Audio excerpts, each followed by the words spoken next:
Or do this one? All right, okay. Get going. For whatever crazy reasons, I decided to accept this challenge of talking about Russia and Ukraine. And I took this on before the war started. And so you can imagine, and I was about 80% done by the time the war started. And then just keeping things current has been just crazy. So thanks, Stuart. Lovely. Anyway, I'm going to start with first some disclosures.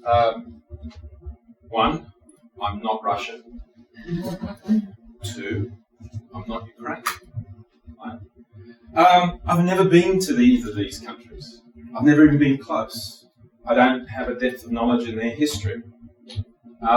So I come at this just using a bunch of analytical tools that I've developed over my career around geopolitics that I primarily use in my business for helping me scout for business opportunities and how to do business in different parts of the world.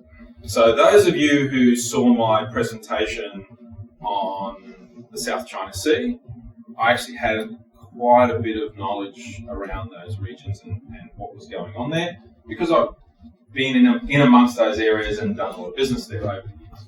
Here, I actually tackled this. It was interesting. I tackled this from a clean sheet of paper, just using the processes that I go to analyse. So what I'm sharing with you today is just using those strict protocols of how I go and analyse a situation geopolitically. What did I come up with in terms of the causes and the reasons for the war? So if there's anybody here, I don't know if there is anybody here who does have deep background. Have we got Russians or Ukrainians here, or someone who's just done lots of business in that part of the world? Anybody? No? No? But if you have, please chip in. Any gaps in my knowledge, I'm happy to be corrected. Okay.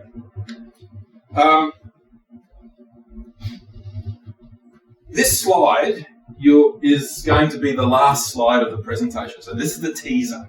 Now, so I've gone through my disclaimers. This slide, you'll see, when we get to it again, that's the end of the presentation. And hopefully you'll understand why I think this is iconic to what's going on at the moment.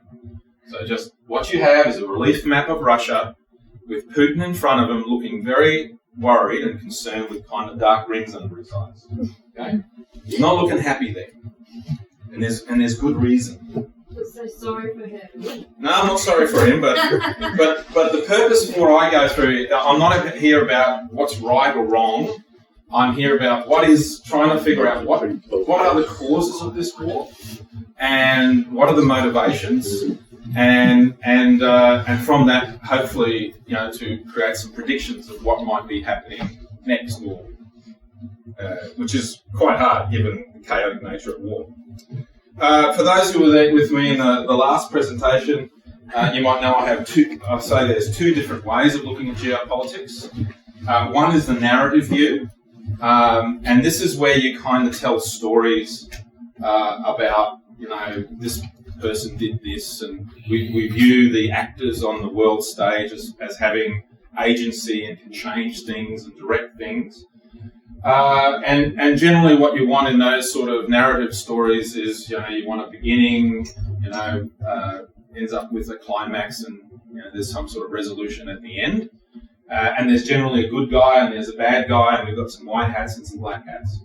And depending on which side you're on, and I've kind of got the Russian narrative on, or some of it, I just took samples, so that there's nothing specific here.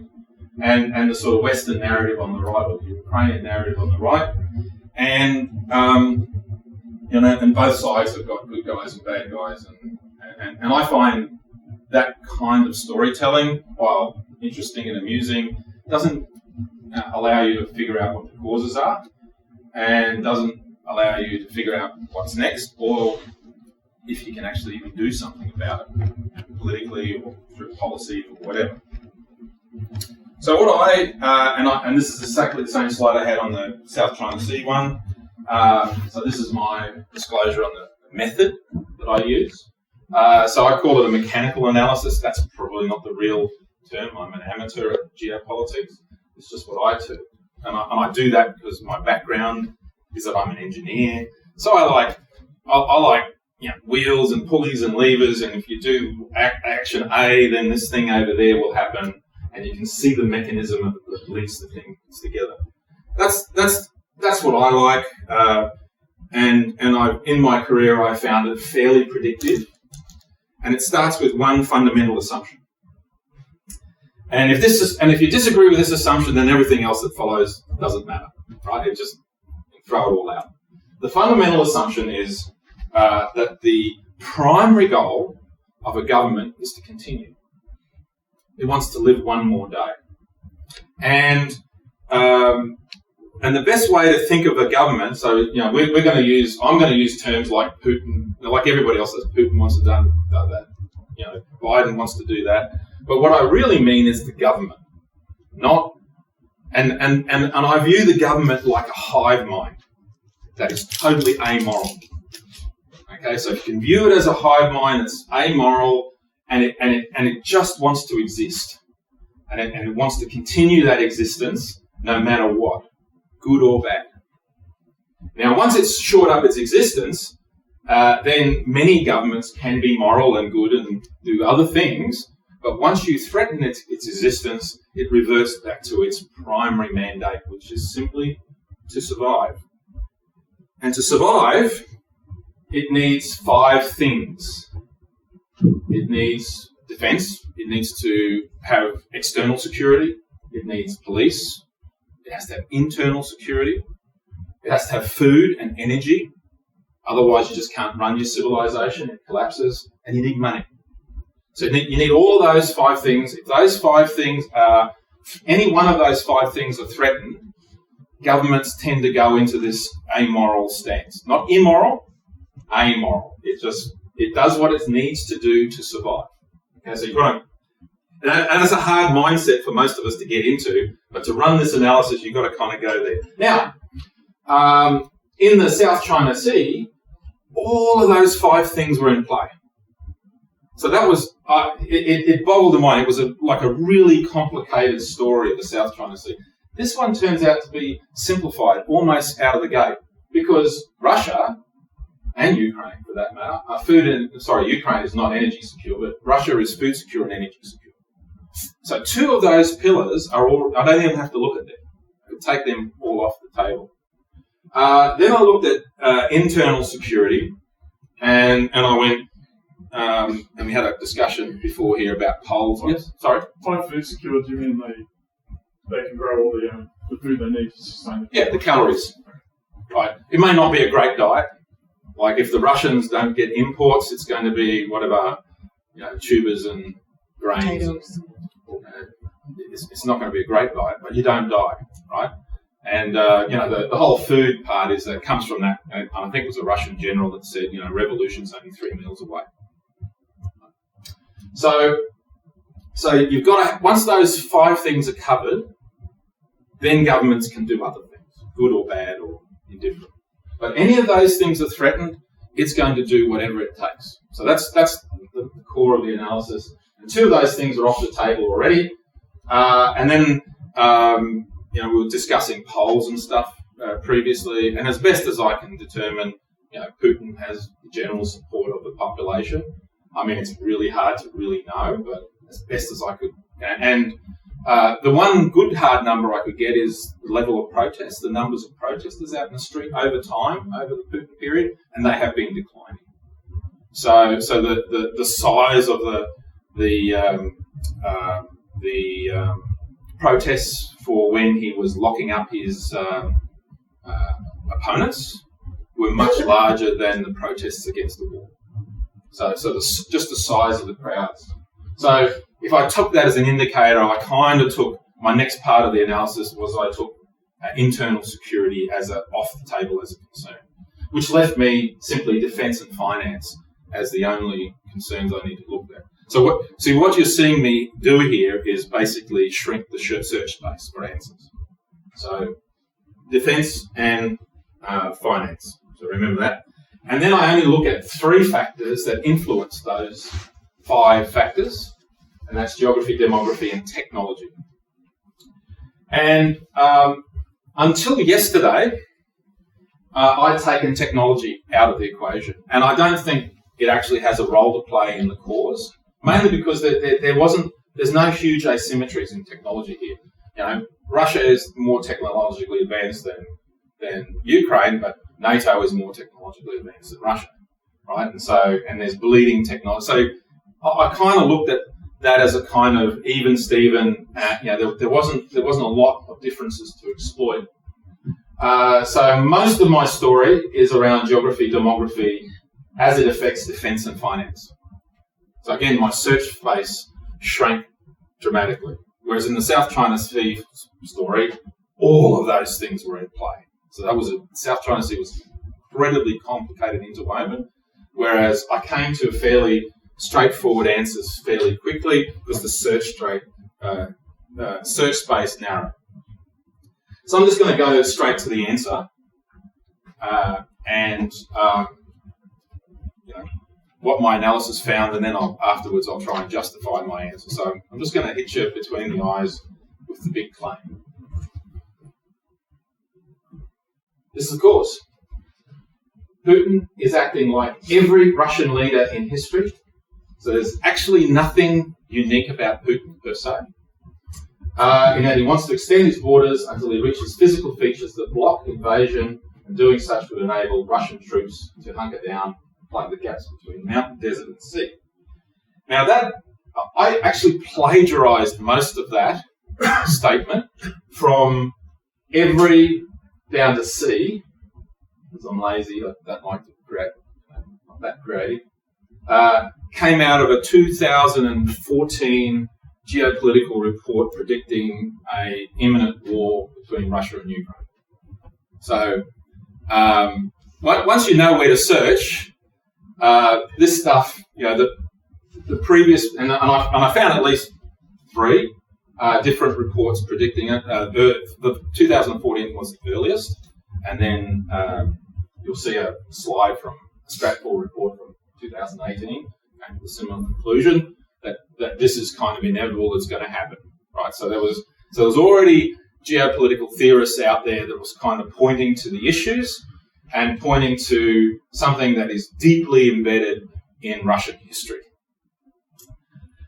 But I also came up with one other claim, and that is Putin seems to be in a hurry. Okay, and that seems to be a bit different from historical precedences.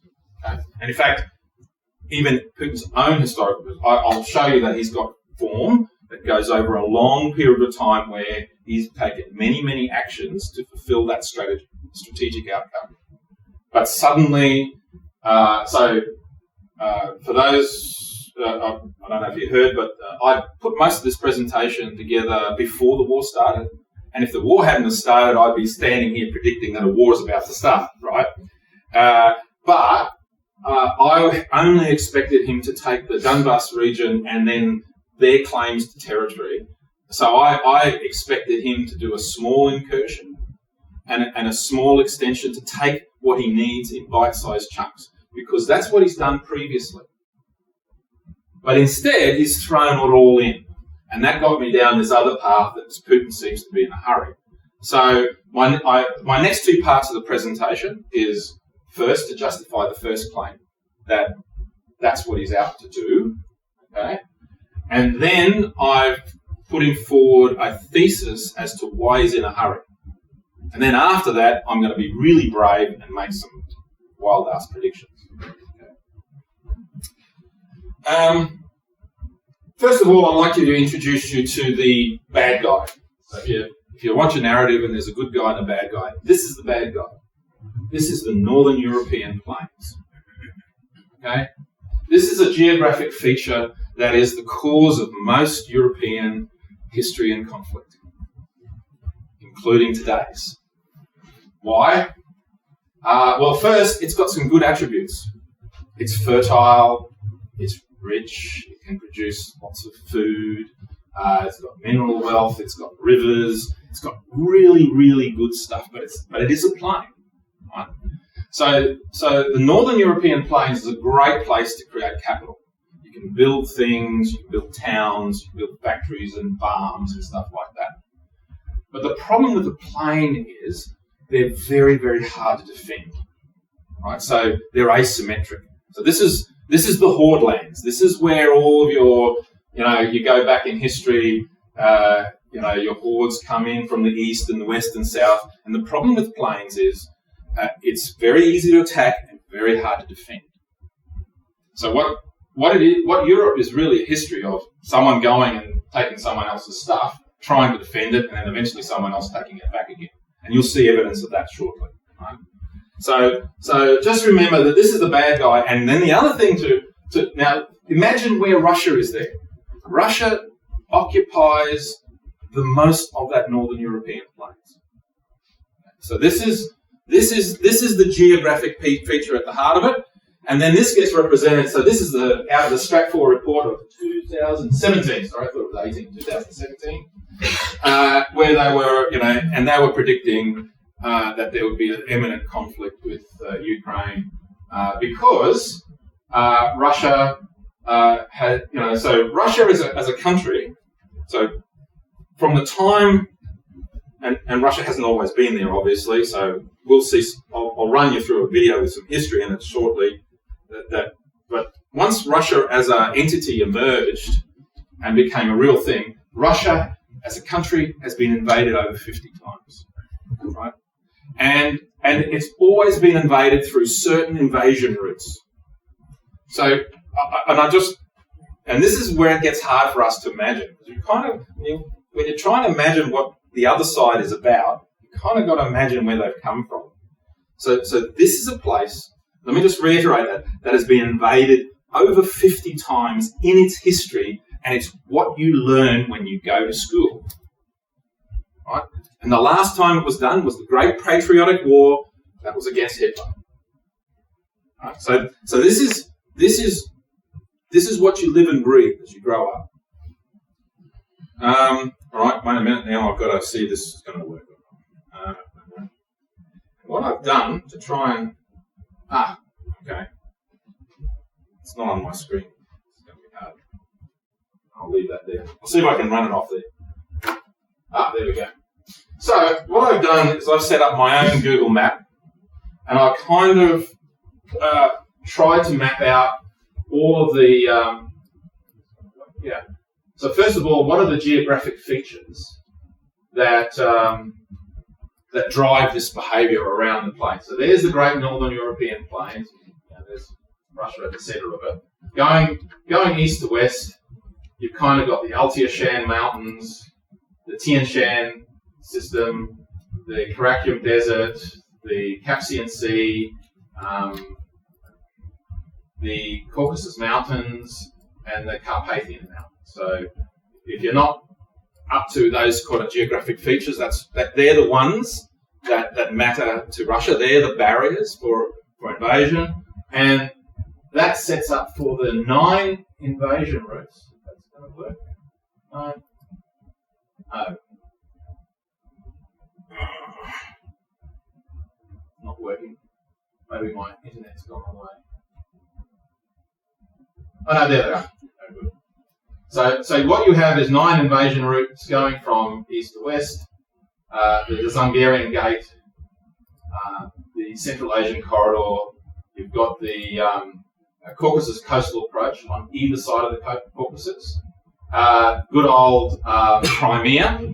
So without Crimea, that's where nursing started. Nightingale. And then the Bessarabian Gap, I've noticed that that's starting to emerge in the news a little bit. We're starting to hear people mention the Bessarabian Gap, which is the gap between the Black Sea and the Carpathians. The Polish Gap, the Baltic Sea, and the White Sea. So they're the 9 invasion routes through which they've been invaded over 50 times in their history. So when they finished World War II and Stalin was in charge, he secured all 9, right? And there have been other Russian leaders that have achieved all 9. Catherine the Great and Peter the Great. So one of the things you might note in their history, if you're really revered in a way, or notorious in their history, and you get a great next to your name, it's because you've achieved this result. Right? But after the Soviet Union collapsed and all you had was the Federation, they only had 3 of the invasion routes covered. And 2 of them were in threat. So this is where you get your Chechen War. So there's Grozny down here, right? So this is where the Chechen War starts off. So under Yeltsin, he kicks off Chechen War 1. And Chechen War 1 was an occupation war. They went in. The government says we're not going to lose another 2 invasion routes. That's enough. But they got ground down. So the guerrilla action and all that sort of stuff ground down. So the very first thing that Putin had to deal with when he came to power, and he kicks off the Second Chechen War, is he had to resolve that.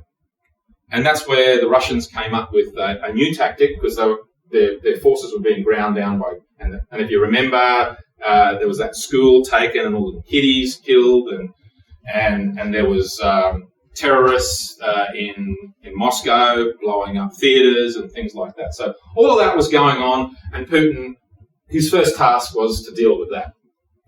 And so they came up. So the Russians came up with a new tactic. They withdrew from Grozny and bombed it flat.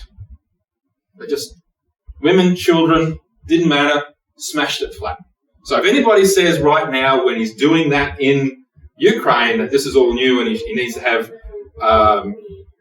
war crimes, well, he's been doing this for some time. He also did it in Aleppo, right? So this is a Russian tactic that they invented back when they had to deal with Grozny. Then the second thing Putin did, he found the nastiest, most horrible kleptocrat warlord in the Chechens and said, I've got a deal for you. I will support you. I'll give you money and arms, and you can kill off all of your other competitors, and you can do whatever you like with Chechnya, don't care. But for the deal, you must do 2 things for me. You must conform with my foreign policy, and you must conform with my military policy. And of course, and it's believed that guy he did the deal with was actually the guy who did that whole killing kiddies in the classroom thing. So he said, come in, Spinner. Yep, I'll take that deal. He takes that deal, and the whole Chechen thing settles down. Then you look at this next action. Now, he's dealing with a kleptocrat. Can't trust him. So what did he do? There's a road system just through here in the Caucasus Mountains. Now, it's never been used for an invasion, but he could kind of say, yeah, it's possibly. So what he did, he kicked off a campaign against Georgia, and he took the territory just on the other side of the Caucasus Mountains, on that route in there. So it did 2 things. It kind of covered off on another route, even though it's not one of the historical routes, but it also put a gun against the head of the Chechens. So if you ever, you can't get to us, but if you don't do what we want you to do, we'll just come over the mountains and we'll get back to you. So he did a deal with this evil warlord, and then he put a gun to his head. So carrot stick. Okay, so that settled down that, and I suppose that's the point where Putin, got the confidence of the government so he could go and pursue his aim. So then let's look at what he did next. He took Crimea. Bang. Now we've got another invasion route. So he secured the ones he already had, and he gained himself an invasion route. So now we've gone from 3 out of 9 to 4 out of 9 invasion routes. Okay. What was his next move? And he took some of the, where is it? It's the Donbass area down here. Yeah. That area there as well. So now he's got one whole invasion route covered off, and his next move was, there's a dictator. He's about to be overthrown by, democratic forces, and he's got form back in the Chechen campaign. So he goes in and says, "I've got a deal for you. You can do whatever you like, We'll support you with troops, to put down insurrections. But all you have to do is comply with our foreign policy and our military policy. Deal done. Now he's got at least part of the Polish gap covered, and even to some degree some of the Baltic as well, by getting Belarus. What's his next move? Right? His next move was only, 3 or 4 months ago, Kazakhstan. Dictator, about to be overthrown. He goes in, I have a deal for you. Right? I'll land some troops, put down your insurrection. All you have to do is conform with my military policy and my foreign policy. And you can do whatever you like. Deal done. Another 2 invasion routes covered. So now all we have left, right, are these 3 invasion routes. That's all that's left. He's got 6 out of the 9 covered. And every step in the road was, there's some opportunism in there in terms of timing, but every time the opportunity arose, he just took it and started nailing down, these invasion routes. So, how do I get back to presentation? Yep, there we go. So, to show you how that works, I don't know if any of you have seen these animated maps. They're great, historicalatlas.com. You can see the animation of how borders have changed over time. And I just want you to remember what are the features, because you're going to see how this planes of Europe work. Okay? I'm going to show you 1,000 years of history in about 3.5 minutes. And so this is 1,000 years ago. Notice that there is a thing called the Kievan Rus. So this is where this meme that Putin talks about, we're all one thing. Because once upon a time there was a kingdom called the Kievan Rus. Its capital was Kiev, right? and it controlled that territory. What you're going to find is, when I kick this, is it doesn't last long. In fact, very little lasts very long on this northern European plain. So I'm going to kick it off. There we go. So now you can see the Kievan Rus falls apart into lots of successor states. The grey is the Mongols coming in. And see, now it's falling into lots of little warlord states. So we don't even really have a Russia yet. Now, that's the Mongols coming in there. That's also just a bunch of, now it's sort of consolidated under the Golden Horde. Poland now emerges. Lithuania becomes a bit of a superpower, and it pushes back.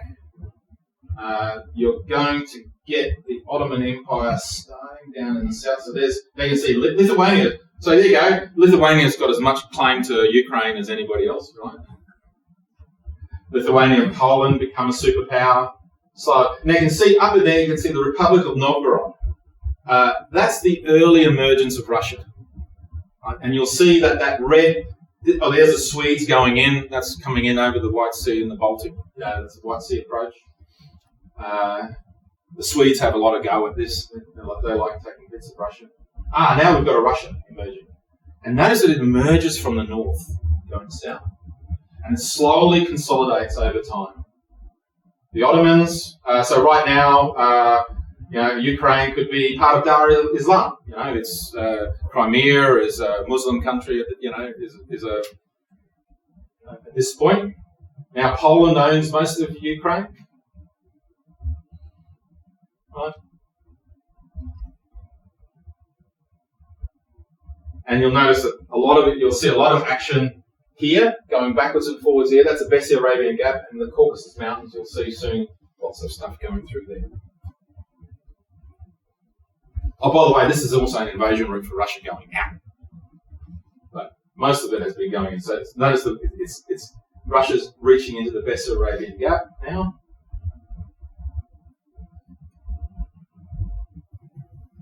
And now we've got a 3-way contest between Catholics, Orthodox and Muslims going on now. And now the Russians, so this is, now we've got a great, and they met the Germans for the first time. And there's a love-love relationship. You can see a lot of activity in here. So Russia actually has Crimea at this stage, pushing through the gap, pushing back.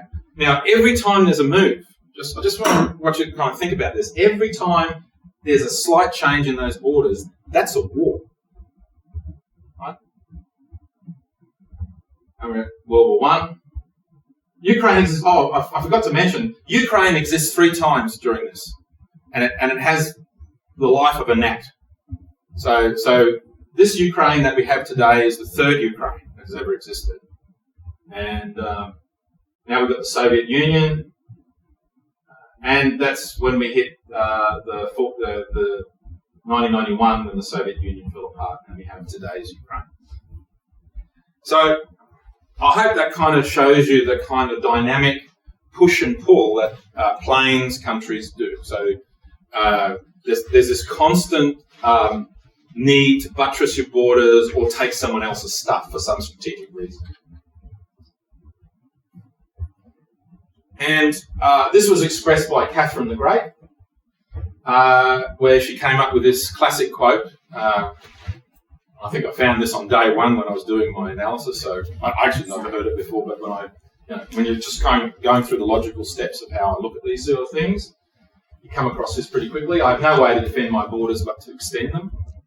And by achieving that result, that's how a foreign-born woman, in a fairly misogynist society becomes a great. So it doesn't matter who and what you are, you achieve this result for the Russian state. You'll go down in history. I then saw and I just threw in this is the Russian Federation coat of arms. And now I don't know much about heraldry or anything like that, but when I saw it, I kind of, it just, after doing this analysis, I immediately kind of picked up on a couple of things. One, the heart of the coat of arms is a dude on a horseback, so military dude with a spear. So the heart of the Federation is mobile warfare. That's the way I read into it.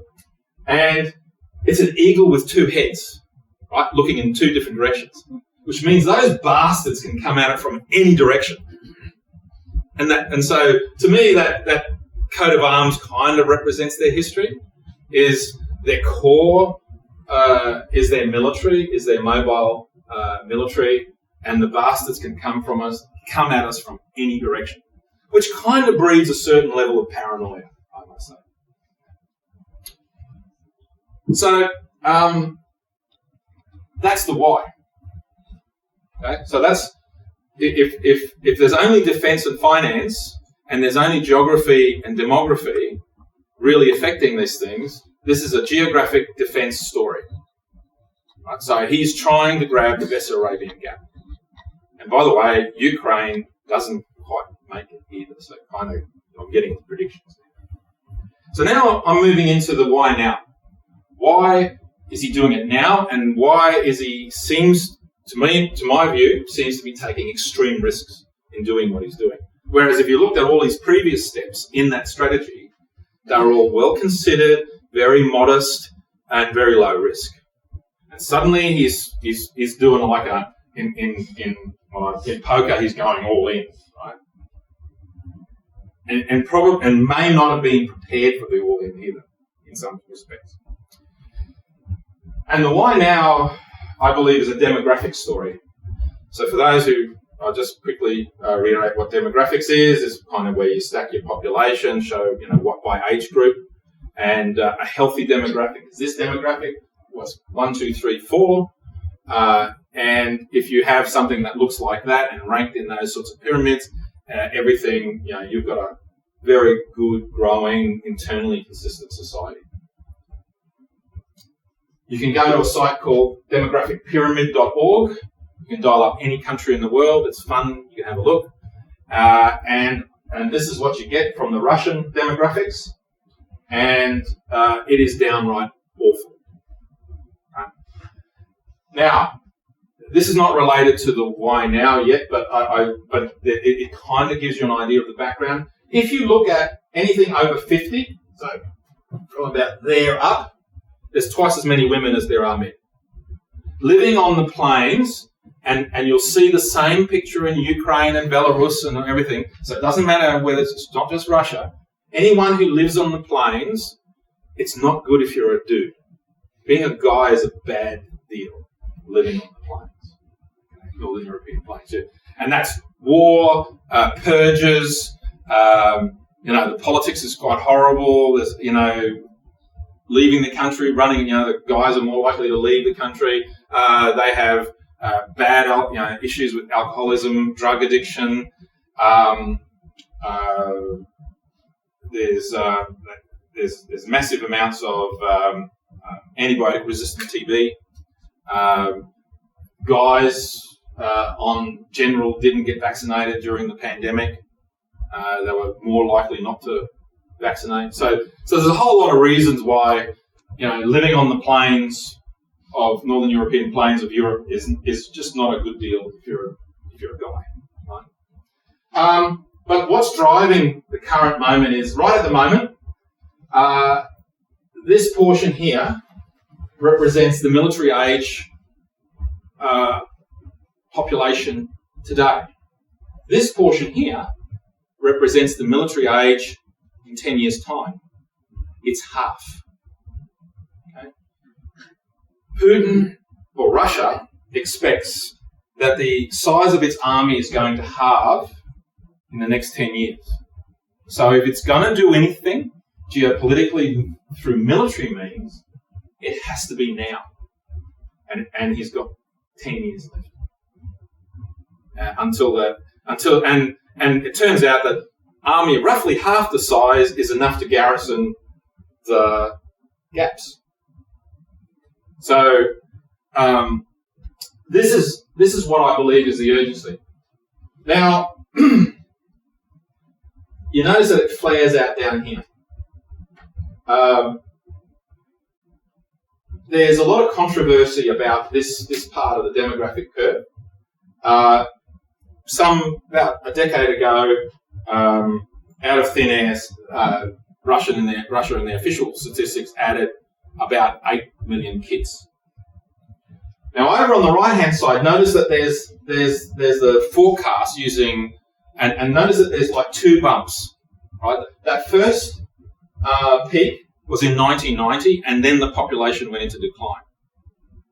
Right now, according to their current demographics and their actuary results, we should be in that second peak, and the population should be static. But I gathered the official birth and death rate statistics on the high level, and you just take those numbers. They've got 1.4 million births a year, and they've got 1.8 million deaths a year. Their population, just on their official birth and death rate, should be declining at 400,000 a year. Okay? So if this isn't true, then I've seen some forecasts up to 1 million shrinking in the population per year. Right? So this is a dwindling state. And if you compare that to Ukraine, exactly the same picture, except without the flare out at the bottom. So they didn't fudge their figures. And you notice that they had the 1990 peak, and they're in decline. So the other thing you want to think about this war is, to both sides, their military-age people are precious. Right? These are irreplaceable people to their state. Both the Russians and the Ukrainians. And they're just grinding away at each other. But there's more. There are other ethnicities in Russia. And this is just one of them. So this is the Tatars. This is a map with the different Tatar tribes. So there's one main tribe in Russia. That represents only 3% of the population, but it's got a 1, 2, 3, 4 demographic. It's healthy. So that whether it's 500,000 a year reduction or 1 million year reduction, that's all happening within the Russian ethnicity. The other minority ethnicities are growing and healthy. And if you're kind of paranoid, this is a worry. You can also see it in their education. So, I just look for evidence all over the place that, that sort of youth population is shrinking. So they've had a massive decline in the number of people going into tertiary education. Now that could be budgetary, but I think it's not. I think it's predominantly a reduction in, just people who want to be tertiary educated. Population shrinking. You can kind of see it, a hint of it also in their military spend. So I like this graph because it shows you that the USS, when they were Soviets, they were outspending the Chinese even today. But you can see what happened in 1991, just the catastrophic collapse of the military capability. And they've been growing, under Putin's regime, they have been growing it. But in the last few years, it's been dropping off. So you're kind of heading into a conflict. And if my premise is right, they knew they were heading into a conflict, and yet their military spending was dropping off. I think that's their erosion of their capability from that shrinking demographics. That's starting to come into play. That's also the sanctions that were hit with after invading Crimea. No, that doesn't stop them spending. There's a huge impact on their economy. Their economy has been going pretty good until now. They've had some effects, but they're still exporting lots. They have been. Now it's a bit different.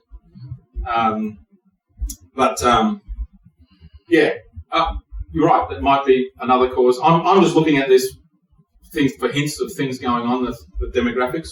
That could be another cause. Just for rounding it off, Belarus, same pattern. Older age group. It's not good to be a guy. They just didn't produce kids. And if you want to be a military power, I think the saying is you've got to breed them, feed them, and lead them. And probably right now, Russia has evidence that they didn't breed them with their logistics. They haven't been feeding them, and now maybe there's lack of leadership as well. So that's the why now. Just to pull that one up, their ancient enemy, the Ottomans, now the Turks, healthy demographics, great military, right on the south. You might say, hey, they're not going to, when I present this to others, because I've tested this on others, the normal thing is I just get this disbelief, and I expect that here today too. Yeah, but that's not what we're like now. Well, if you've been invaded 50 times, are you going to believe that? And it's not what we think. This is what the Russian people think. And this is their history, not our history. And these dudes are sitting on their southern border. One of their traditional enemies, the Poles are the other. Poles and the Germans are the others, and the French. And these guys have got healthy demographics and a great military. Their economy is a bit crappy right now, but they're not thinking about today. They're thinking about 10 years' time. And the other thing they know from their history, everyone who's achieved the outcome of plugging those gaps gives Russia a 2-generation or 50-year breather. Right? So if things are bad today, it gives them 50 years to figure things out.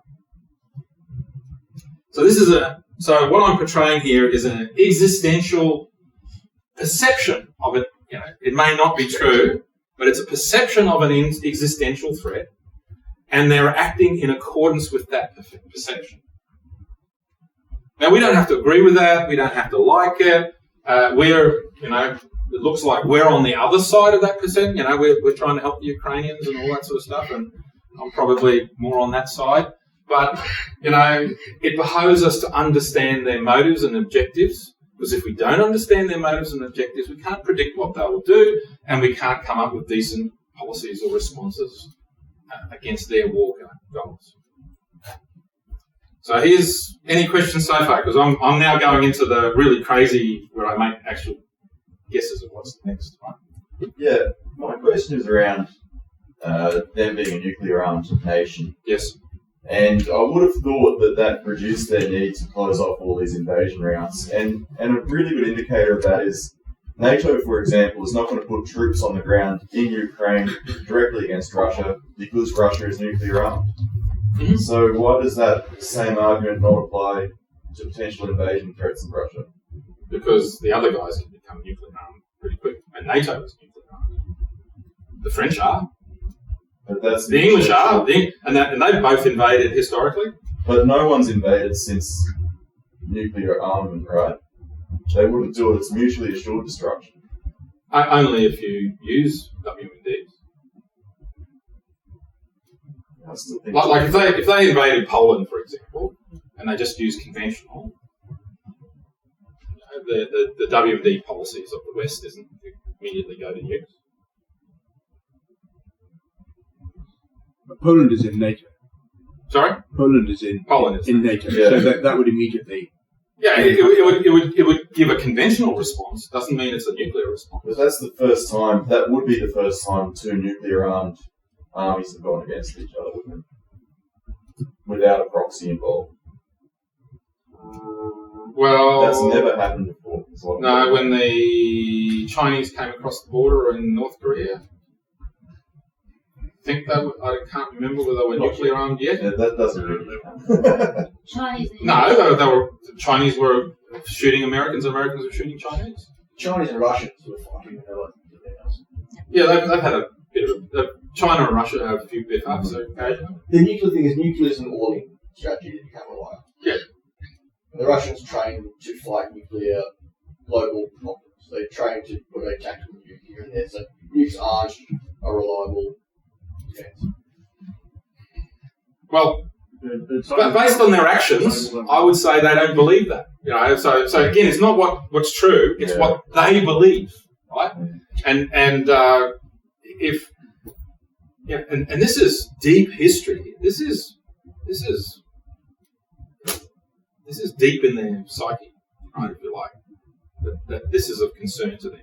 Now, I think there's a technological story coming through now where the idea of massed mobile infantry or armour actually is effective because that's where I started saying there's a technological thing coming through, and it's only coming to me yesterday, is the Javelin missile system has worked out of all proportion of what all the military thinkers that I've come across, that they've been totally startled at how effective the Javelins have been. And a Javelin only costs 170 grand. A Russian tank costs 3 million. Let's say on average you've got to shoot 3 Javelins to get 1 tank. You might lose 2 of your guys. So let's say 2 deaths and 3. That's $500,000 to destroy a $3 million piece of kit, and I think there's like 5 people on, and kill 5. So it's a 2 for 5, $500,000 for $3 million loss each time. And funny enough, that is, even by the Western analysts I've been reading, has been a total surprise. So the Javelin system, while it's a tactical system, may be one of those technologies because it's so cheap. And you watch, people around the world are going to watch this thing, and they're going to be knockoffs that are going to be like 50 grand soon. So these things you don't have to move them in mass. You can hide. Plains country are great for javelins because you want to be able to see them. They're a line of sight thing. So they're super cheap, and they destroy super expensive things. And it's only in the last day or so I've been seeing the chatter emerge from the sort of military thinkers going, holy shit, this is actually a game changer. Not the Stingers, but the Javelins may have changed the whole nature of how planes work, right? Can we move on to someone else? Yeah. The role of intelligence, like passing on where the tanks are sort of thing, You think that there's a lot of that going on, and But you've still got to be able to do something. You've got to be able to get there close enough. Yeah, which they can if you're, with something that can do something, which is these javelin systems.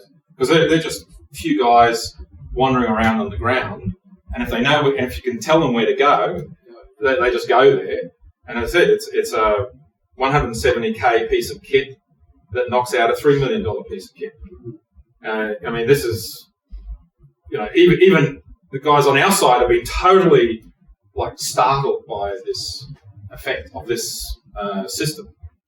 David? Just on the 1,000-year history of the borders all moving around. Yep. The dynamic happens really quite amazing. Yeah, it is. You have to comment on, from now on, the next 1,000 years, my pet theory is that we've got a crystallisation, a hardening of the borders. So from an individual migration point of view, now it's very difficult. My grandfather came from Scotland in 1923. He could go anywhere in the world, and no one would stop him to go and seek employment or improve his situation. Now you've got countries where people who are hungry or pissed off can't move, and that pressure to me is just going to build up over time. Where you've got people rich countries are saying, no, you poor people, bad luck. My grandfather came here and made things better, but you can't. You're stuck in Sudan or wherever you are. So, in a macro sense and in a country sense, the same thing. I think that you're going to get this situation where international borders, Putin's trying to move his border out, and it's much harder for him than it was for the Tsar, because the rest of the world didn't know about it or didn't give a shit. So, do you have any view on how that's going to affect things in the future? You would ask a hard question. I don't know. Look, if you had asked me 2 to 3 days ago, I didn't see anything technologically that's going to change the European plains from being the historical basket case it's always been. And my folks left the European plains because I live on. I was born on an island off Denmark, right? So the Denmark technically is part of, but it's the mainland Denmark that's part of the Northern European plains. But the Danish history is one of the oldest monarchies on the planet and all this sort of stuff. And the reason why they could is, that they stepped off the plains and built civilization on islands, right? To get away from the bloody plains. And I think in 1884, when Germany invaded Denmark, all of those refugees, a ton of those refugees came to Australia, and actually the oldest ethnic club in Brisbane is the Danish club, which is formed from those, originating from those 1884 refugees. So this is part of my history too, but my ancestors decided they didn't want any part of that, and they just went off on an island, and that's where I came from. Yeah. Just following on from Jason's comment. Sorry, I didn't actually answer his question. Sorry. Following on from his comment. Putin captures the territory. Yeah. Arguably absorbs the Ukrainian population. They're now officially Russian. Yeah. And their demographics are still crashing through the floor. Yeah, he doesn't care about a vast country. They might be able to plug the 9 gaps, but inside it just warpers. Yeah, but from his perspective, it doesn't matter. Which actually I gets me. appreciate that. So basically, we're thinking long term. Yeah, and I don't think he's thinking long. I think he's thinking 50 years. Yeah, he's thinking the next 50 years, right? Yeah. So what you're getting to is my first prediction. He's going to, if he succeeds in Ukraine, and that may not happen, so that's going to kind of be interesting if he doesn't. But if he succeeds, and let's just say he's not going to back off quickly, right? And he's quite willing, based on his historical examples under Putin, sitting there and just flattening a town. This could be a case of create a desert, call it peace. Okay? Because if this war goal is true, he's not there to occupy the country to exploit its resources or its people. They don't matter, right? He's there to plug the Bessarabian gap and have a big buffer between him and the Rodina, the Russian heartland. And what exists on that land, so one of the things is this will not be an occupation. That's one of my first predictions. This is not an occupation. An occupation, because he learned that in Chechnya. You do not occupy, because the most precious asset they have is that military force that they have today. They can't squander it. So a war of insurrection like Afghanistan, and I'm predicting is not on the cards. He will just push. He'll find a warlord, a Ukrainian warlord, to lift up and raise up, and they'll put him in charge. That's what I think he wants. He wants what he's done in Belarus and Kazakhstan and Chechnya. If he can achieve that result, he's good to go. He doesn't actually want money. He doesn't want the resources. He doesn't care, if my premise is correct. He will take Moldova next. He'll keep pushing. And that's where it starts. And after that, that's where it gets started. Now, Moldova is going to be really easy. There's inside of Moldova is Transnistria, which is a little Russian enclave anyway, with Russian troops already in it. So Moldova will happen in a day when he gets there. So once he's got Moldova, most of the Bessarabian gap is covered.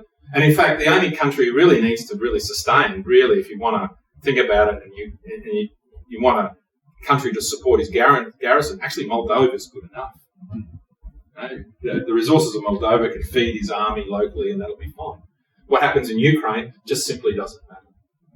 But I think there's a contrast between Ukraine and the other puppet states that, like Kazakhstan or Belarus. They've had these dictators for 30 years, whereas Ukraine has established, a pretty strong democratic tradition, a series of revolutions. So installing a puppet government is going to be really difficult, and it's not going to have any legitimacy. How are you going to maintain that? That you just constantly run into create a desert called peace, resistance, right? Create huge migration flows out of Ukraine. Empty the country. Smash it flat. Empty the country. It's a huge country, though. 40 million. 40 million, yeah. Aging fast, 40 million. What have they got already? I forget how many million have already left the country now. All you've got to do is take some key areas, put some warlords in. The fact that the whole country is not really a single unit will not matter, not to Putin's objectives. This is why knowing their war goals is really important, because it kind of allows you to predict and maybe counter those sorts of things. And I believe, given the reports I found, I think the war planners in the West knew this was coming, have planned accordingly, and that's why they're quite willing to let Ukrainians bleed to grind down the Russian military forces. And that's why we'll see tons of military, particularly now the Stingers are going in as well as the Javelins, and they're just going to pile all that stuff in. Right? So we have another question here. Yeah, sorry. I was just wondering about your thesis of why now. Yeah. And I hasn't really kind of considered what was happening in Ukraine at that very time. I support everything you said, but do you think he also factored in that Zelensky is a fairly inexperienced leader? Probably. I mean, the timing of the exact day and the exact week, exact month, I think that all those calculations would have come into it. The fact that it was going to happen no matter who was in charge is probably, that's what I'm presenting here, is that we're just going to do it no matter what. Yeah. Can we move on to someone else who hasn't asked a question? Shall we? You mentioned about the army being one of the greatest resources, and then there's also the Wagner Group and the unofficial and official militant Somali. How do you think Putin's going to utilize them? Do you think they'll become more official, or that he'll use them quite strategically with a lot of these goals that he's currently doing? Are you getting a level of detail that I really don't have? I mean, what do you think? I mean, you know, you seem to know more about it than I do. So. I know very little, but I just I know find less. it really. Okay. I find it really interesting, and so the Wagner group, just explain what. So the Wagner group is like about 10,000 militants that are highly trained, often sort of ex-soldiers, I think, that are then offered about 3 or 4 times the normal salary to unofficially do the things that Putin doesn't really seem to do. So they've been sent in to assassinate the Ukrainian president at the moment, and they're sent in. A lot of them are Chechens, though. Yeah, so they're from different places. It's just basically take a paycheck, but they're highly skilled. They've committed a lot of war crimes and done a lot of terrible stuff, but they've also sort of they've taken actions. Again, others in the group will probably know a lot more than I do. All around the globe, they've been doing certain things, but then They're basically a Russian version of Blackwater. Yeah. So they're mostly they'll pay whoever they need to pay to do whatever they want to do, and then Putin can go, "Hey, it was me. Yeah. I had nothing to do with this. This was some other group of people." And it sort of started off at about sort of, I think, a few hundred, and now it's sort of over 10,000. And he seems to be very much supporting it unofficially, officially. And they're seen as heroes within Russia. Like, so there's like movies and memes and everything about them. I just, didn't know if anyone had thoughts on whether they're going to expand. I actually didn't know the name of them. I knew that they deployed a lot of Chechens in Ukraine. So back to the original Chechen War, you, as long as you follow my foreign policy and my military policy, that's an expression of that he will get Chechens to do his dirty work. Western countries like pay mercenaries to go into Ukraine and do exactly. Maybe we are. I don't know if you've. I thought that one of the most. Sorry, this is dark humour. You know how the narrative on the Russian side is that they're denazification and all that sort of stuff, right? And obviously the president of Ukraine is a Jew, so we just. What is that? Yeah. But one of the things that's happened is that they've kind of opened the gates to lots of foreign fighters coming in to fight the Russians, and I stumbled across an interview with one of the foreign fighter groups. Whether they're paid or not, I don't know. Whether they're true mercenaries or they're just people out for a bit of sport. But I did come across and talk about sort of. Self-fulfilling prophecy. They were Nazis or neo-Nazis that had turned up to help fight on behalf of the Ukrainians. So I thought, oh god, you wouldn't write about it, right? So yes, no. On everybody does everything on all sides. Yep. Everything's going on. Yes. And just to go a bit on that, the US did that in Iraq. They basically gave a whole bunch of funding, a whole bunch of arms to essentially warlords or like local groups or where they would be in control of their block in the city or whatnot or whatever that was, and then didn't necessarily go, hey, don't do war crimes. Do help us do what we want, but hey, if a couple of people get killed or your illegal enterprises get in the way or whatnot, we're not. The thing you got to remember about war crimes are only a crime if you lose. Yeah. If you win, that's not a crime. Or you pick it up. You can veto it. Yeah. I wanted to ask sort of 2 things. One, did you think that Putin had hoped to divide NATO in its response, kind of thing, particularly Germany? I'll get to that. Yeah. I've got that in my predictions next. It So seems like that's not. Park that one for a moment. I'll get to that one. The second one is, what about the economics of the situation? If you get Ukraine joining the EU, that very likely improves their economy, sort of thing. They've got a lot more connections with Russia. Do you think that would have, that's part of it, that the westernisation of Russia is something that he saw, and the people in Russia would start to think of their wealthy Ukrainian neighbours, sort of thing, and they would start to think, well, maybe we should join the EU. Why are we doing things this way? Why do we need to be an empire? I think possibly, but probably. Daniel, in terms of GDP per capita, Ukraine is 3 times poorer than Russia. Ukraine is poorer. Poorer, but the thing is, after joining the EU, that might be the But case. NATO is already, the EU is already their biggest trading partner, Yeah. so Russia Yeah. is not there. But I think their economy, Ukrainian I economy, think that's is expected encouraging. to get better over time. But to see it, remember the way I look at things is it's got to be an existential threat.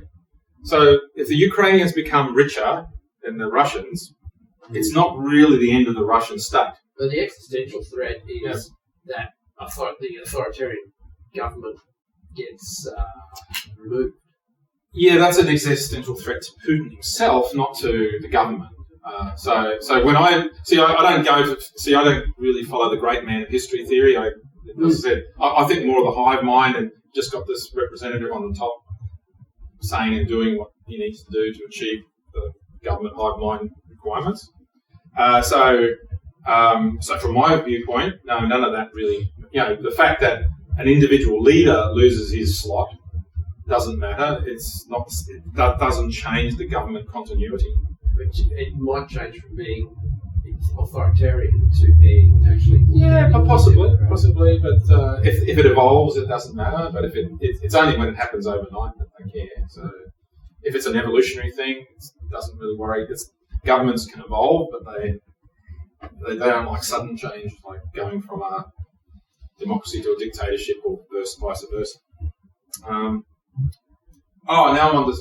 Sorry, it's a section after this. I'll talk about NATO, but so now I'm going to talk about sanctions because that's a big thing. This is the financial part of the war, and the title here, they're going to continue to immunise against sanctions because they have been for a very, very long time. So these are the events, the major events on a sanctions point of view. So in 2011, they had the agreement with China. Said now our mutual trade will be in our local currencies. In 2017, the Russians established SPFS. I don't know what that stands for, but it's the alternative to SWIFT because up until then, the Americans could have switched off interbank transfer between Russian banks. So in 2017, they stopped the ability of intrabank transfers within Russia, and they're obviously ones who comply with their foreign policy and military policy. And for quite a while now, I don't know with the earliest instance, for quite a while now, if you wanted to do a deal with a state-owned enterprise and you're willing to pay in not US dollars, you'd get a deal. And I thought the most prophetic thing was in mid-2021, their sovereign wealth fund exited all US dollar assets. All of them. Right? So and you'll see mid-2021, there's another area when I talk about the NATO thing. I'll show you some actions that all started around mid-2021.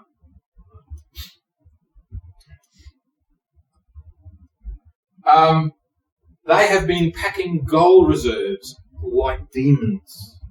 They've been buying gold since 2011, thereabouts. And to give you a rough equivalent, Russian GDP and Australian GDP, roughly the same. Sometimes we're more, sometimes they're a bit more. Probably we're more now. What's happened to them? But they own 28 times our gold reserves. The reason you hold gold reserves is you've got some concern about some fiat currency like the US dollar. And so, in a way of saying it, they're 28 times more fearful of the US dollar than we are. So that they've got massive gold reserves. And unlike a lot of other countries which get London or New York to store their gold reserves on their behalf, all of their gold reserves are held domestically. Now I'm getting on to NATO. Right. Anything else about sanctions before we move on? Okay. So let's say he succeeds in Ukraine for the moment, and he may not now, but let's say he does. Moldova will be knocked over pretty quick thereafter. Then we're hard up against NATO. Romania is in the Bessarabian Gap, so you've got Poland and you've got the Baltic states. And the thing that's got all of the NATO war planners paranoid as all anything is this thing called the Suwalki Corridor, or the Suwalki Gap. Because now he's got control of Belarus, there is Russian territory in the Balkans. I don't know if you knew that. There's a thing called Kaliningrad, and Kaliningrad is actually Russian territory with Russian troops on it. I think there's a, the size of the troops there. Yeah, there's a tank division or something sitting right there, hard up against Poland and Lithuania. And there's only and that corridor is the one land bridge between Western Europe and the Baltic states. So every time a war planner from the West looks at the situation with Russia, the thing they obsess about is this Suwalki Gap. So, see, we're learning a lot about geography here today, aren't we? So, and it's only like 100 or 150 kilometres wide, so that's kind of what's going on here. So what is to get to NATO countries, there's only one thing Putin needs to achieve. Only one thing. And that's to get US out of NATO. Because without US in NATO, you don't have that strategic overwatch. The Russians are used to dealing with the French and the Brits, and they know they're known quantities for them. They know how to divide and conquer, and they, and so do they all with everybody else, right? So their expectation, without US holding up the roof, NATO will just fall apart into the normal squabbling nations that Europe always has been. So, what would you do if that was your war goal? Right? Well, one of the things I do, because this has been irritating me for some time, right? I, for the life of me, couldn't figure out why Russia would want to mess around with our elections. Why would Russia want to do cyber attacks on the US and stuff like that? Strategically, until I did this analysis, it never made sense to me. I always scratched my head and said, well, okay, yeah, sorry, criminal gangs doing cyber stuff, but it just never made sense. But once you thought this through, and that was your goal, and America is already an inward-looking country. It's more worried about its own domestic issues than foreign issues. Most Americans don't. So what would you want to do? You want to stir them up. Keep them focused inward. So and a very cheap way of doing that would be cyber attacks and election interference. So suddenly, in the context of now wanting to achieve their military goals on the ground, having America and the rest of the West more inward-looking is a good thing. It's not enough in itself, but it's a start. Now, if you could add on top of that a betrayal. So one of the European countries, so this is where we're going to talk about Germany in particular, if we could get one of the European countries to go against US policy, so if you have an inward-looking US and a betrayal, this becomes fertile ground for well, to hell with them all, we're going home. Because US is naturally an isolationist country. So, now some evidence of that. Gas flows into Germany. Right, so if I was focused on Germany in particular, and I'm about to kick off a war that I'm going to be sanctioned, and I want to stir things up, I want to make sure that Germany has historic low gas reserves, which they started mid-2021. They turned off the taps. Now, Germany didn't notice it because they were extracting from the reserves. So you can see the reserves dropping down here. So when this war started, there's virtually no stock of energy in gas in Germany. And I even half suspect that they were ready to go then, and then they called it off for a bit, and then they drew it down. So in other words, they prepared for this. And you can see a lot of other kind of financial evidence and structural evidence But I think this is the most telling one. So if you think about where Germany sits in this whole thing, so Germany also has an inverted demographics. Its pension obligations are going through the roof, and they're about halfway through their baby boomer retirement. So you've still got another half of the pension obligations to still come on. So my pension obligations are about to go up. I've now made commitments to the Americans to double or more my military expenditure, which will in turn draw out more of my working age population into the military, which is non-productive. At the very moment, and my economy generates 40% of its revenues from exports, so I have to make things to fund all of this, and my inputs costs are about to go away or go up in price dramatically. I don't know what you think, but to me that's the setup. So Germany and Italy in the same boat, and a few of the other ones. France is already doesn't care about the sanctions anyway. French are doing what the French have always done. There's no treaty that they haven't broken. So no one's taking notice that the French aren't conforming to sanctions all that much. But if Germany breaks or Italy breaks, that's a real snub to the Americans. And I suggest that this was part of their thinking and there's a setup. Yeah. Do you think this is very risky strategy because a third of Europe's energy comes from Russia? Yes. 80% of Russia's energy goes to Europe. Yes. So it's unclear which one has more leverage. So in some ways, the Russian economy suffered terribly, because of COVID. But this is why this comes down to whether it's existential or not.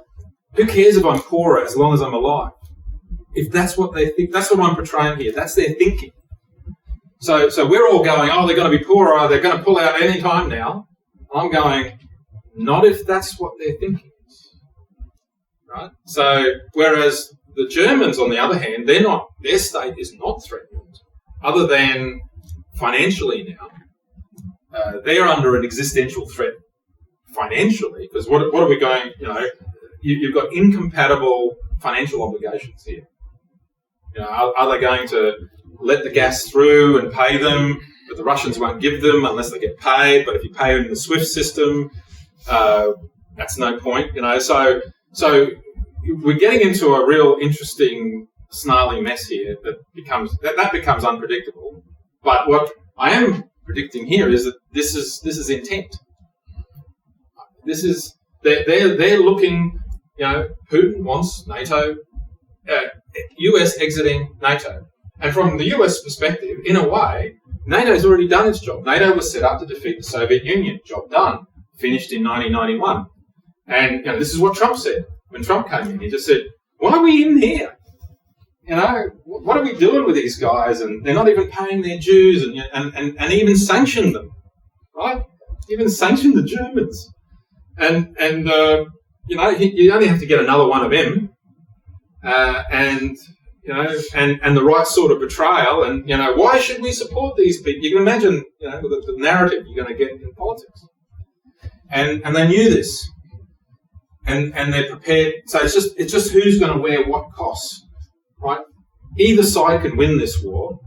It's just who's going to be willing to wear the most pain. It's going to be a huge cost to all sides, and it gets worse. Sorry, this is where I get a bit doomsday, guys. So I went through all the commodities effects that this had. So we already dealt with gas, but Russia is the largest wheat exporter in the world, and it invaded the 5th largest wheat exporter in the world. Russia is also the largest fertilizer exporter in the world.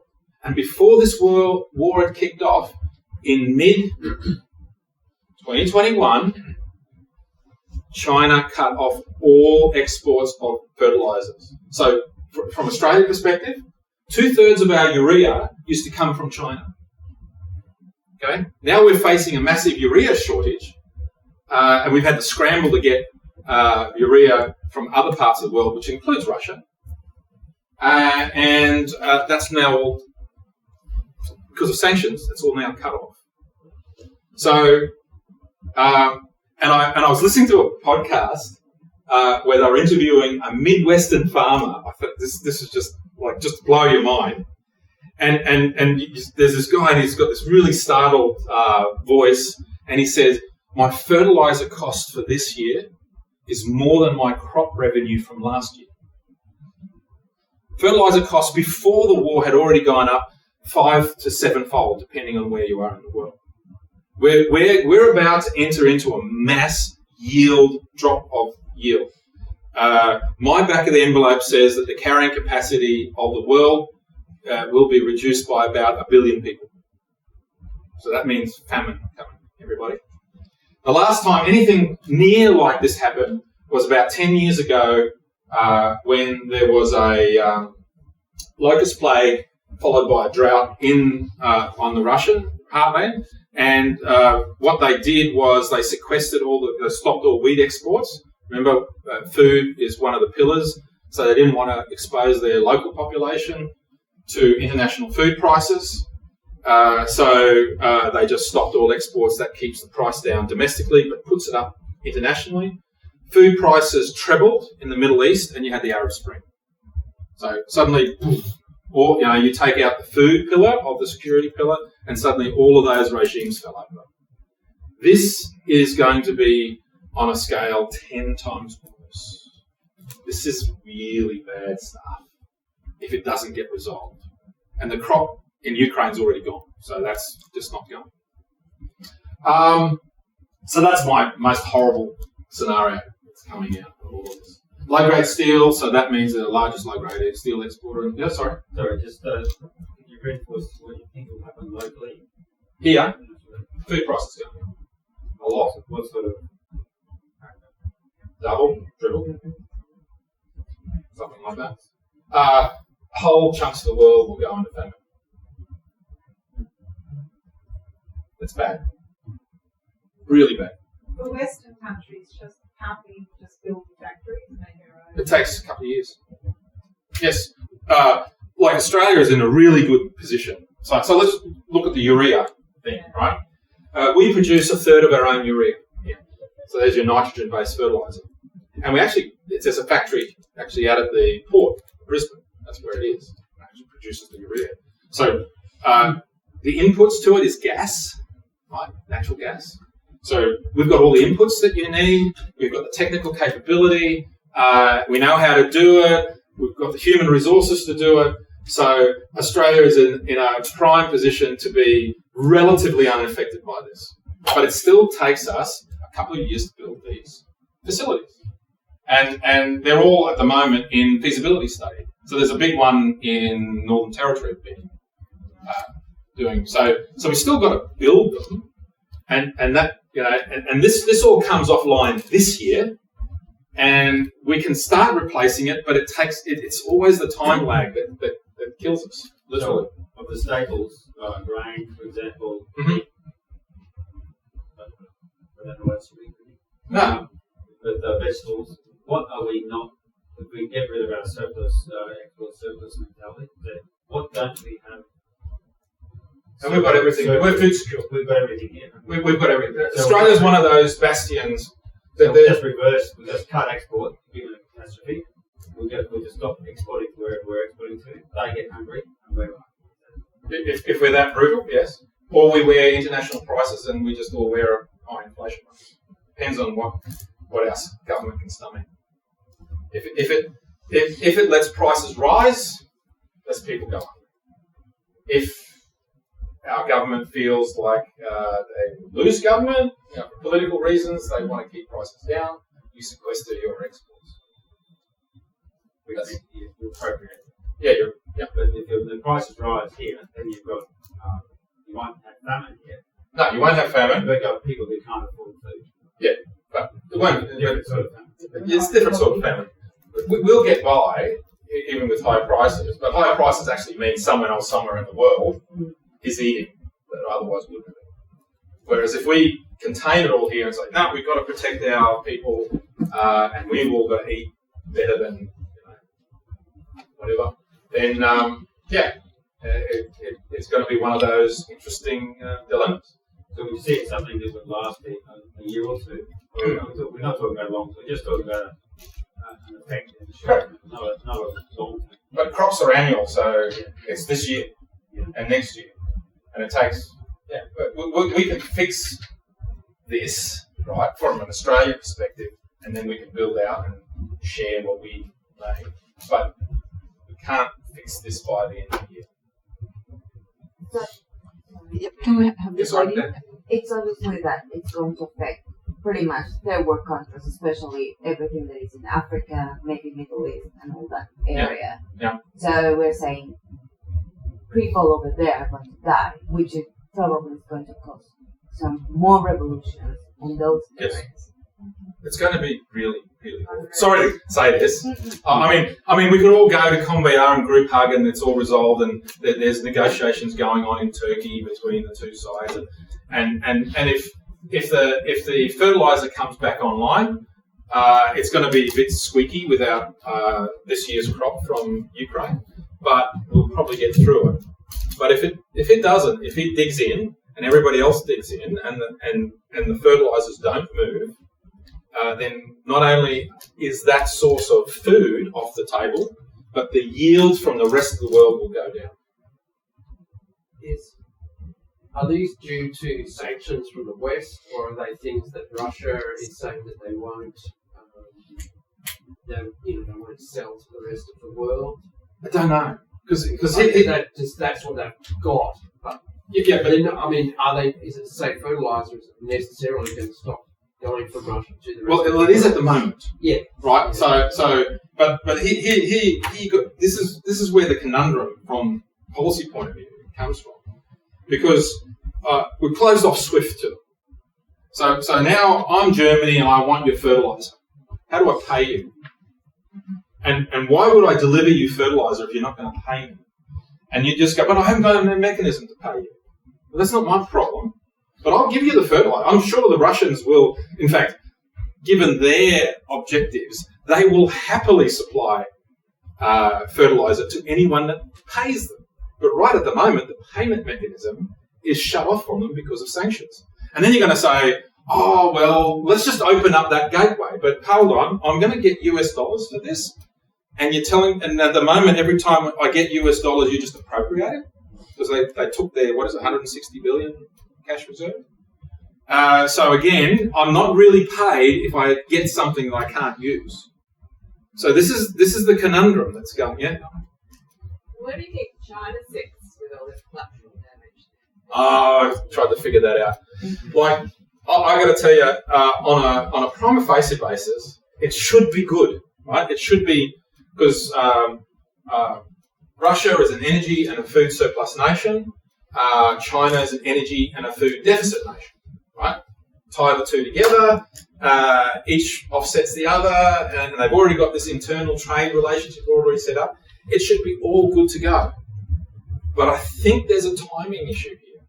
All the infrastructure that pushes oil and energy is faced in Russia is faced west, not east. And there are some pipes and stuff that go from Russia into China, but they are currently maxed out. So they're totally maxed out. Most of the energy, for example, the crude oil and stuff goes through, and the wheat and the fertilizer goes through the Black Sea ports. And those ports are all shut off now. There's no ships going there because no one's insured. You can't get insurance if you go into a war zone. So no shipper is willing to go in there and collect any of these, even if you could figure out how to pay them. So the sanctions are not so much the SWIFT system and the government saying don't do that, but it's mostly commercial enterprises who are saying we're just not going there, right? And you've got to kind of unravel all of that, and we're going to have to do it swiftly if we're going to avoid this kind of very large continent scale famine. I'll just go through some of the others. Low-grade steel will mean building costs will rise, rebar and all that sort of stuff will go up in price. Nickel, there's been some wild gyrations in the nickel market. Recently, the nickel price, I think went up 300 or 400% in one day. It was just crazy stuff. And they had to shut down the market and everything. But the problem with nickel is it's a prime input into stainless steel, which in turn is a prime input to the energy transition, to green energy. So suddenly, and you'll see this come through quite a lot, the green energy transition is now being made more expensive. This is not Russia, this is Ukraine. Ukraine is the primary exporter in the world for neon, xenon, and krypton. The biggest impact there is that these are the things used for laser etching of chips. So we've already got a chip shortage. It's about to get worse. So what does that mean, like mobile phones or something? Yeah, all the chips, you know. So cars. Well, we've already had up to a 12-month order book for cars. I think it's down to 6 months now. Yeah. Right? Well, expect, you know, if you're going to get a car, better order it soon, because if this conflict continues, and you know, we're going to have another chip shortage, maybe worse. Sorry to be. Then you've got the markets where they're like third to fifth largest in the world, so they're going to have an influence on price, but not a major one. So oil. They represent 5 million barrels a day of oil, which will now go off market, which is probably going to push us towards $200 oil. So you can expect your petrol pumps to go nuts. If America sequesters its oil for its own population, so that it doesn't, so the president doesn't have to wear, what is it, $4 or $5 a gallon prices, because they're very always paranoid about and the president has sole power to stop all exports. It's already written into legislation. Therefore, he can contain the cost of oil within the United States, but then that will mean that energy goes off the global market, which then pushes up prices elsewhere. So America follows suit. Expect $300 oil. They're also a big refiner. They gasoline, diesel, naphtha. Back to Germany again. These are all prime inputs to a lot of their chemical industries. So remember, Germany earns 40% of its income from foreign resources. So they've either got to replace that at higher cost, or they can't produce their products at all. Platinum groups, another nasty one. There's your catalytic converters. But palladium is also really important for chip manufacturing. So another source of chip shortage.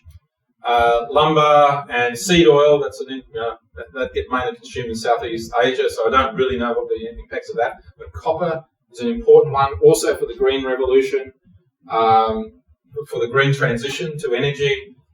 All your electrification, your copper price is just going to go ballistic. They're enough. There's already a shortage of reserves in the world for copper, and taking Russia out of the equation is going to be a major cost increase. It'll break the countries up into net exporters and net importers. Of what? Of anything. Well, let's say you can take food for a start, and then you can take manufacturing. Well, it's not part of my presentation, but I did have it in my back of my slide deck. There we go. That's weak. That's good. Where are we? And so what's your question, David? It's the only one I got. So let's say Japan, for example. Okay, that is a 5 to 9% importer. Yep. So it's that category of country, Singapore, or the ones who need to import food and import iron ore. So the browns are good. Yep. And the reds are bad. Yeah. Okay, that's the only one of them I could find. So each commodity will have its own impact. Right? Let's get back to where we go. Did I touch something? Yep, it's coming back on. Yep. Get back to where I was.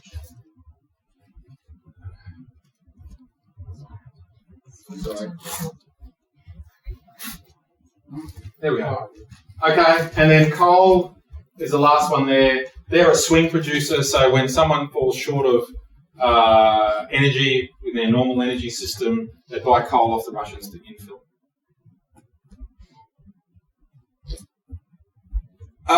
Then you get to the financial map, and this is a total mess. All I've got is a clodge of lots of little vignettes here. There's no sense or rhyme to it, but just to give you a flavour of what's going to go on in the financial markets. So first of all, the energy companies who have all committed to pulling out of Russia, all the major energy companies, except for the French ones. Not the French. Shell writing off $3 billion, 1/3 of BP's reserves, 1/3 are Russian. Okay. Equinor, $1.2 billion of investments, and they're just going to write them off. Right, so that's another one. The airlines, that's a really weird one, right?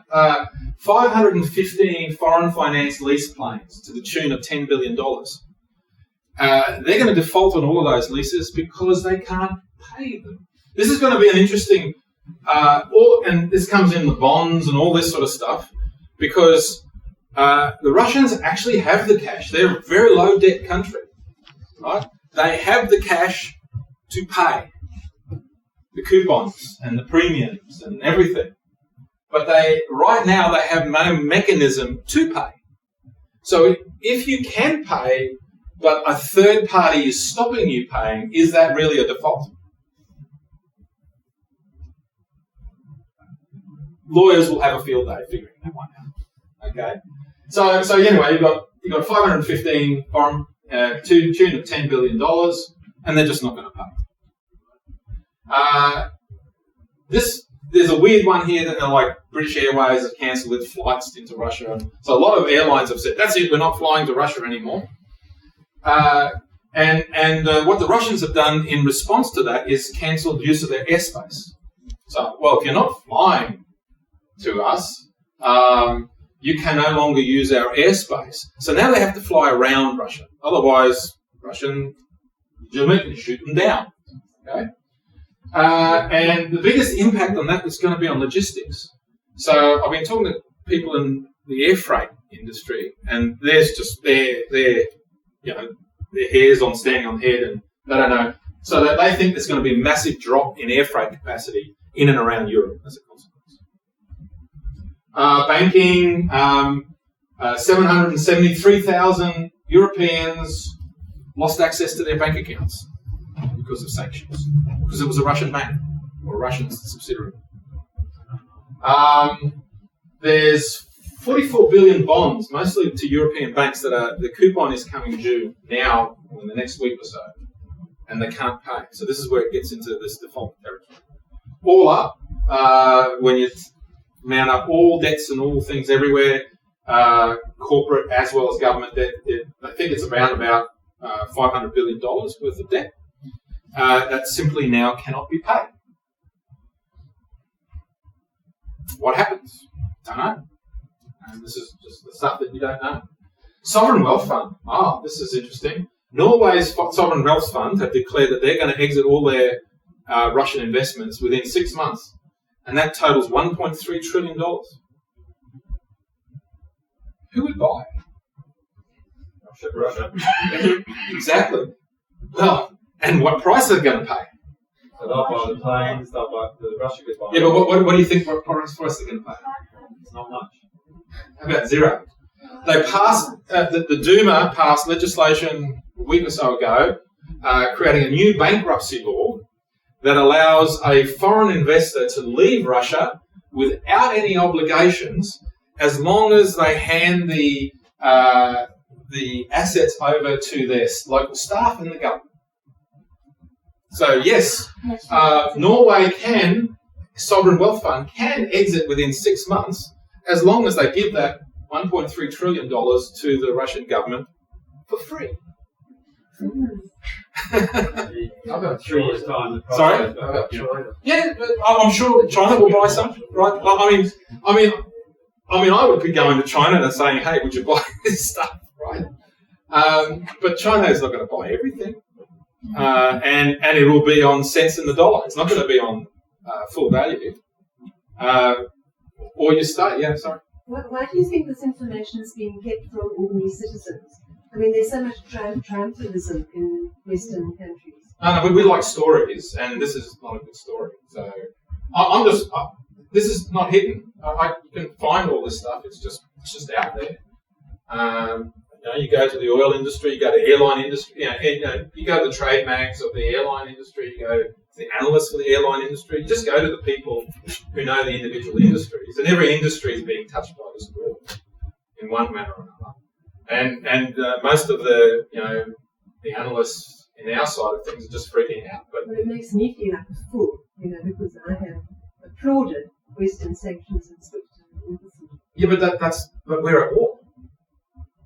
War does not come without cost. Yeah. We're going to pay a price to win, if that's what our objective is. And all I'm pointing out is, there's a price to be paid, and you don't get to win a war for free. and sure, our side isn't really gaming up the cost we're about to pay. They're not advertising the fact that we're going to pay. So why don't we just let the Russians have the Ukraine? Sorry? Why don't we just let the Russians have the Ukraine? It doesn't stop there. And it's not a country to give away. You said because NATO is basically the next step. So yes. NATO is the next step. If you believe my story here, and I think our planners do, I found plenty of papers going back a long enough way that they, and noticed that Biden was out there they're actually going to invade. Guys, they're going to invade. Tell you. And so it wasn't that they were like, there was no surprise here. Right? And if they're the war goals, then, and you do want to protect NATO, again, it comes back to your war goals. If you don't care about NATO, then fine. Doesn't matter. Done. Personally, I don't know why we Australians care, but I suppose we want to be allies with the Americans, and the Americans sort of care. So I think we're just there to be with the Americans, I suppose. But yeah, we could. But you've got to understand his ultimate war goals is he's got to take the Baltics. That's the key ones. Moldova's next, then the Baltics, and they're Article 5 NATO countries, and that's a one-in, all-in scenario. But then you're dealing with NATO, and then you're dealing with a warfare that Russia couldn't possibly. No, they'll get wiped out. They'll just, even if it's just conventional warfare, given their performance at the moment, our forces will just smack. It'll be like the Iraqis in the Iraq. So, do you still see that as an objective then? No. That's only the case if the US is in it. That's why their objective is to get the US out. Okay. If the US is out, if the US is in, I don't think they'll invade. They'll just have to suck it up somehow. But even with the US out, actually, the European forces probably would be. Yes, they could, if they don't turn into the squabbling mess that they normally are. Well, I think that's one of the things that's been a surprise as well. It's how unified they have become. I believe they're unified because of the Americans. So it depends on what the Americans keep it all together. Right. And if the Americans are out, now you never know. All those countries might still come together in a kumbaya moment. I don't know. It could be. But without these, this massive military power sitting isolated off to their west, sitting there going, we're really interested in not having NATO countries invaded, and that keeps the whole thing together. Will they still keep together if it's gone? Which is also a surprise that he would do it with Biden in power, who came in very much pro-NATO, yes, as opposed to when Trump was in power. Well, Trump's waiting in the wings, isn't he? When's the next True. election? Yeah. Are they going to do their cyber business? Well, I'm predicting yes, they will. There's a good election coming up. Let's mess with it. You want to do that? China's now very open. Seeing that and imagining the same thing in Taiwan, and then defensive weapons will be given to them, and a lot of talks and condemnation, and nothing will be done. Well, the one good news out of this, I agree with you. I think any idea of invading Taiwan has now been put back, right? Because the way the warfare has run in Ukraine, because there are these new weapon systems that have never been fully tried, and they're very defensive, right? The Javelin missile systems and stuff like that. And if you think of Taiwan, it's not plains. It's valleys and mountains. And they're better trained and they're better armed. So Taiwan now looks 10 times harder, and you've got to go across an ocean, whereas the Russians just had to park on the border and then go across. So Taiwan now, the good thing about Ukraine conflict is Taiwan now looks 10 times harder from a war planner's perspective. Sorry, which country is producing all these new weapons? Is it The US. Yeah. Right. So they are actually benefiting. Sort of course. Right. Although to the Ukrainians can't pay, so they're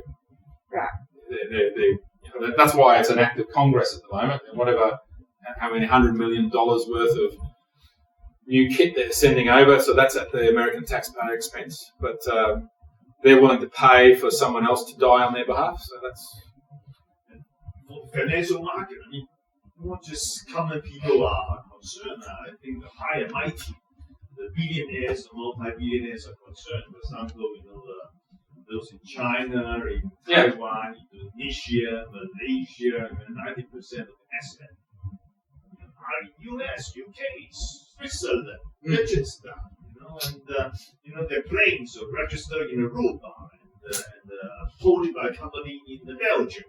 All that stuff, they thought it was perfectly safe and nothing can touch them, and they're untouchable. So now, with NATO and EU waking up a little bit, from their slumber, stirring up a bit, they are concerned. Their properties can actually be seized, like in UK, they've been talking about economic crime bill, seizing assets for 20 years. Nothing happened. In 2 weeks, they got the bill passed. And so you replace the name of the oligarch with the Mr. Lee and with the Indonesian tycoon. It makes them very, very concerned. There are very little places in the world that they can shift the assets to. I mean, Belarus, Iran, But usually, a lot of them to Dubai, but sorry to cut you off, but usually their assets are not under their names. They have ways to work around that. The sanctions. Yeah. Oh well. But here's the interesting sort of blowback on our system. So we've decided that if we give you the name of an oligarch, so we call you an oligarch, and that makes you a bad person, and we can just seize your assets. So that's the point. So what we're setting up is a system where we're no longer respecting property rights. Right, so basically, so the one concern I have about all of this, which is kind of blowback back on ourselves, we're doing this without taking anything to court. We're not indicting anybody for anything. We're not saying you've done this crime, and therefore part of your penalty, and take you to a court and go you through due process. We are just arbitrarily, and I think this is your point back there, we're just arbitrarily going, well, in the court of public opinion, we're going to give you this bad name, oligarch, and we're just going to seize everything we can find that's yours, and now it's ours. But have they done the last bit? Could they give it back? Do governments do that? Once they have something, do they really give it back? I mean, it's legal. Are they actually just forcing forced consumptions on property where they just do a name change of ownership on these yachts and on real estate and so on? Well, are they just taking control of it? Sorry, I don't understand really the difference. If I owned a house and suddenly I can't use it anymore or sell it or do anything with it, is it any different to me, what you call it? I mean, if it can sell it in a couple of years' time. Maybe, but if I was sitting here today and my property just got seized, is my expectation that I ever get it back? Probably not. And people and yes, investors and everybody around the world, and they're going to take notice of this. That there's no respect for property rights, and things are being seized without due process. I mean, I don't even know that legislation is necessarily being passed to seize these assets. We're just grabbing them. Well, there must be some lawyers preparing some pretty serious actions. Against our governments? No, well, yeah, against the governments who are seizing these yachts. And where would they get the money from to pay these lawyers? Because I'll just seize those accounts too, thank you very much. Well, at least in the UK, they are attacking their neighbors. They are attacking the lawyers and the accountant. They have spent decades in earning hundreds of millions of fees in servicing these oligarchs. And this is where all the sanctions. They're shaming not only the tycoons and oligarchs. They're shaming and naming the lawyers and accountants, the firm. And so if a country, if a nation feels that they are in danger, they don't do anything, like you said in the beginning. And even they do have law in the UK, for example. They have been doing it for 20 years, nothing shifted. Only the last 2 weeks something shifted. Yeah, we have a question here. Sorry to cut you off. Yeah, sorry to cut you off. We have a question here. Yeah, sorry, we've got a question here. Sorry. Yes. So it's good that you prepared all the worst scenario for us. So we need to be aware of it, right? Be prepared for it. What would you say will be the ideal, better, exit of this very tricky situation? Ideally, how every pieces of the world, if they can play together in a certain way, ideally. Well, I just want to get out of the next couple of years bad stuff. If I was emperor of the world for a day, here's how I would like. I would like the Russians to suddenly realise that the game on the plains have changed, because I think it has. The new technology means defence, and that asymmetry between offence and defence has fundamentally changed. And if they could understand that and recalibrate their war goals according to that, they can live without Ukraine.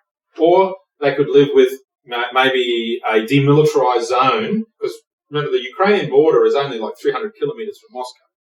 So traditionally, every time Russia has been invaded, it always sacrifices, it just retreats until, and the idea is you keep retreating, and then you get to Moscow and it's winter, and then you take it all back again.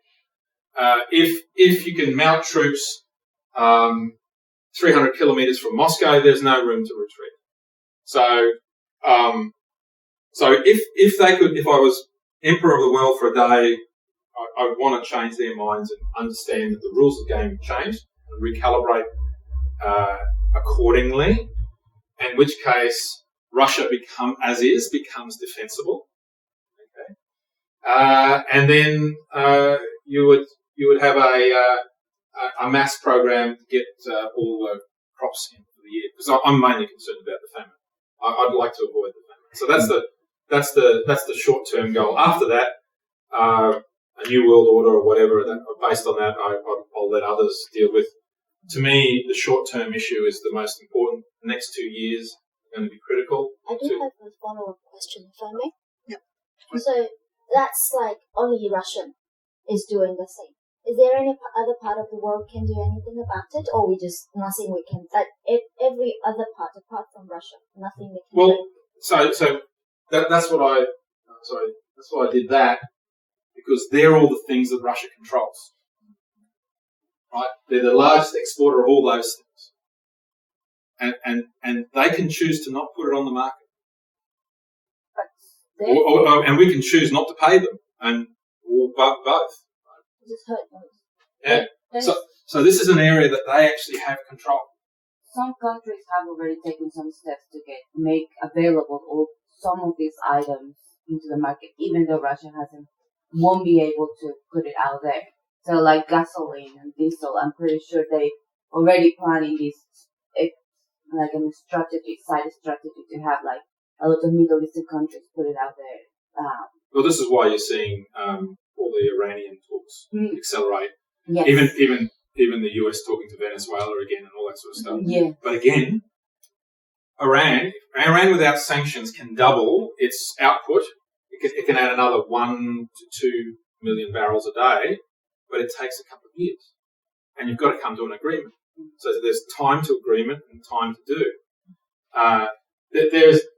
There's nothing wrong with the world that you need Russia forever, right? All of those things can be sourced elsewhere in time. What we're talking about, so that's why my concern personally is the next 2 years.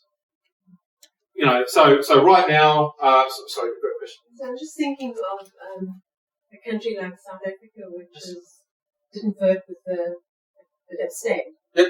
And together with India. So there is a group of countries that is, well, they're talking about being neutral. Yep. Not necessarily so. Mm-hmm.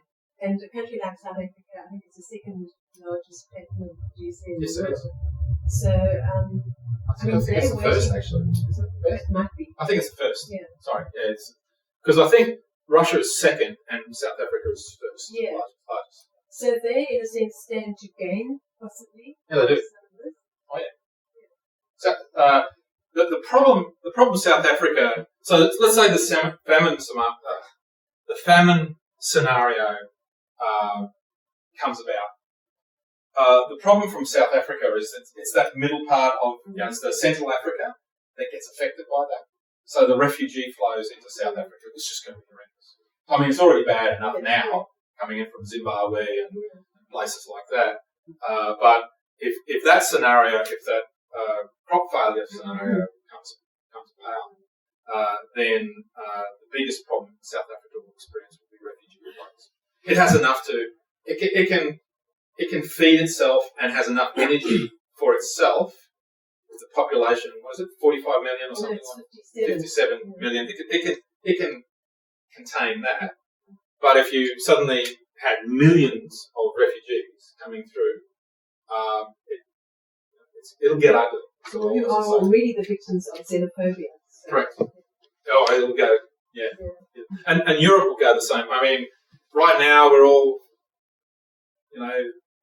these are white refugees coming from Ukraine, so we're all lovey-dovey.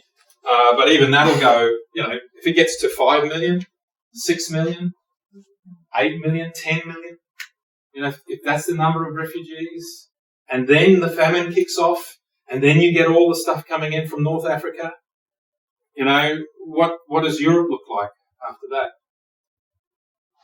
Sorry, I'm getting a bit nightmarish here. Sorry, it is. This is my primary concern over all this. It's not the war itself; it's the famine that comes up. So where are the opportunities? Well, funny you should say that. Farming. Yeah, farming's good. Just so you know, 3 weeks ago, because of this exercise, I have to thank you. So apart from this being a pain in the ass, I did invest in I moved a whole bunch of my portfolio into a fertilizer company. and that part of my portfolio is up 30%. So thanks. So I took a view. So you're paying for drinks. No, I should be hosted here. No, so I did take a view based on my analysis, and I actually put money where I predicted this thing would go. So yes, and those companies need to do more, and they're so basically if their share price goes up, they can raise more money, and they can we need to expand our fertilizer capability in Australia and in safer countries all over the world. We cannot be you can't put the world's carrying capacity in politically insecure places. We have another question here, Sharon. Yeah, I was just going to ask that inverted pyramid kind of demographic structure thing has been going on for a long time. Why is he only doing it now? Because Because that's across the world. Correct. Yeah. But notice that's his military age. So this is when his maximum military capability in terms of military age people, and this is his minimum. So that's why I'm saying it's now or never. Like, why didn't he do it when Trump was in power? Oh, I don't know. I think the energy shortage definitely, plays, to his advantage. Well, okay. There's one theory that's been put around, and he was hoping that Trump would win the next election and pull out of NATO. Remember, he's got two war goals here: one to plug the gaps, and two to get US out of NATO. So I have heard, because Trump was fairly anti-NATO. Yeah. In fact, there was a interesting anecdote of him when he met Merkel for the first time, and they sat down for a dinner, and he'd just done these sanctions on them, and wants to pull out of NATO, and then she gave him a whole lecture on how the Northern European planes work, and Trump said, "That's pretty good. I needed to know that. Yep, I'm happy for that to happen. So yeah, let's pull out of NATO." So I yeah. think we had a Russia-friendly president in the Ukraine for a number of years, and that has only changed quite recently again. Yeah, 2 years. Yeah. Another question here, Peter. The population drop-off is the same roughly in Ukraine or that in Russia. So is it as significant as you seem to have presented when Ukraine's army would be smaller as well? Yeah, but you've got to achieve all your goals. Right. Yeah, it's got all the Right. Because by the time it's half the size, you've only got enough to garrison. Right? You haven't got enough to create a fence. You can't invade. So this is not World War II. So anyone who tells you Putin's being Hitler, no, because Hitler had a huge normal pyramid structure. He had huge depth of manpower he could draw on. He ate it all up ultimately, but Putin doesn't. Is it not a relative problem though, like the size of Russia's army compared to the size of other armies? So if all the armies reduce in size, then it makes no difference. Yeah, but the Turks are not. Okay, yeah, sure. You've got the Turks here. and The Turks are not. people have alliances. Yeah. Ukraine's moving more and more to the west. NATO and America's army in Ukraine, so Ukraine will be able to put up much stiffer resistance in the future. So it's now never. The Russian has only just achieved a military capability to actually invade. 10 years ago, the Russians would never do this. Yeah. Okay, so we have 20 minutes left. So let's let Christian finish Well, off the and presentation. I'm pretty much. I think I'm not actually there. Wait a minute. Do I have any more predictions? So it's that one. Yes, and I just wanted to remind everybody I have no way to defend my borders but to extend them, and then hopefully we all understand that photo now.